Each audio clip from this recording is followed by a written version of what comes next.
Okay, sorry about that. My phone rang. So we're back here. So you pick sine or cosine because you want the hypotenuse used. And then we go ahead and write in what we have based on our triangle. So I'm going to pick sine just because I chose it. It doesn't have any reason other than it's first. I don't know. I'm going to choose the sine function. So sine of 71 equals O over H. So equals opposite, which I don't have anything in, over hypotenuse, which I have as 20 in. Okay, so at this point, I will multiply, and I know that's a glare, it's hard to see. Let's try that. You will multiply sine of 71 times 20. So you'll take out your calculator and multiply those to get a value. So sine of 20, or sine of 71 times 20, making sure you're in degrees. And I'll put that answer down later. My calculator's not picking up. Oh, there it goes. All right, so sine of 71 times 20.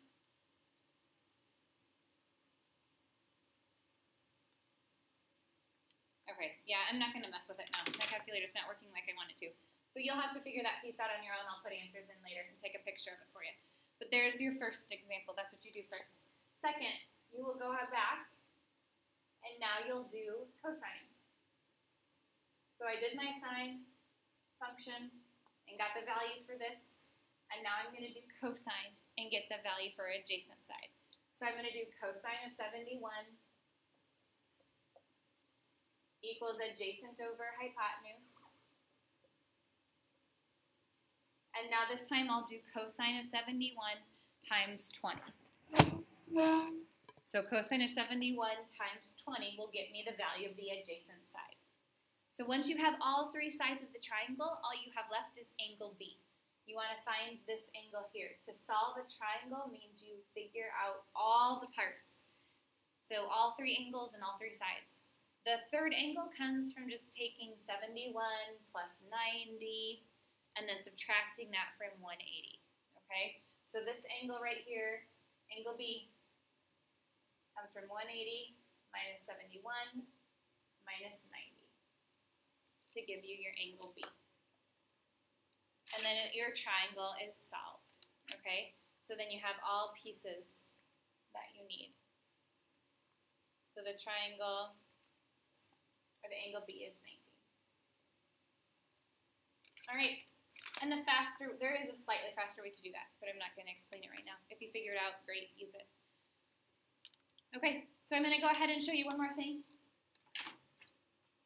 Based on angle of elevation or angle of depression. This is example 4.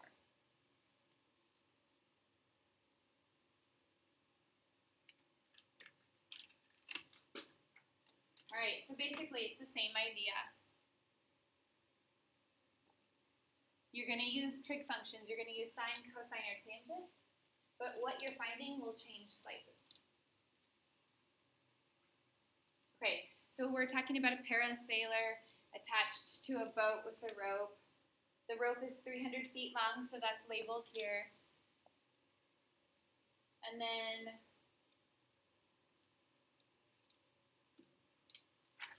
it says the angle of elevation from the boat to the parasailer is 48 degrees, which is also labeled for you.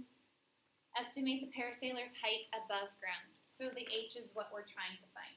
You don't have to find all the missing pieces, you just have to find the H. So again, we're focused on using sine, cosine, or tangent. And we're going to label what we have. I'm standing at this angle with the 48. That's where I want to start my problem. If I'm at that angle, go ahead and identify the opposite side. So from here, the opposite side is H. The adjacent side is at the bottom. And we already know the hypotenuse is the side across from the 90-degree angle. So this time your sine, cosine, or tangent is based off of H, which we want to find, and 300, which we have. So we want to use the trig function that has both the O and the H in it. So O and H, which trig function has OH in it? And obviously it's a sine. Sine is the one you need. So we're going to choose sine of 48 degrees equals opposite, which is h, over hypotenuse, which is 300. This is another example of multiplication. We're going to multiply again because we have a denominator. We have a value in the denominator. So you take sine of 48 times 300. And that's the value of your height. The sine of 48 times 300. All right, so there's a worksheet that I'm going to put together for you. I will have an answer key available. If you need the answer key, check in with the sub so you can see if you're doing it correctly. Go ahead and help each other out. The worksheet is due. It is due tomorrow. So for you, that's Friday. So this worksheet have complete before you leave today, or do it as homework. Thanks.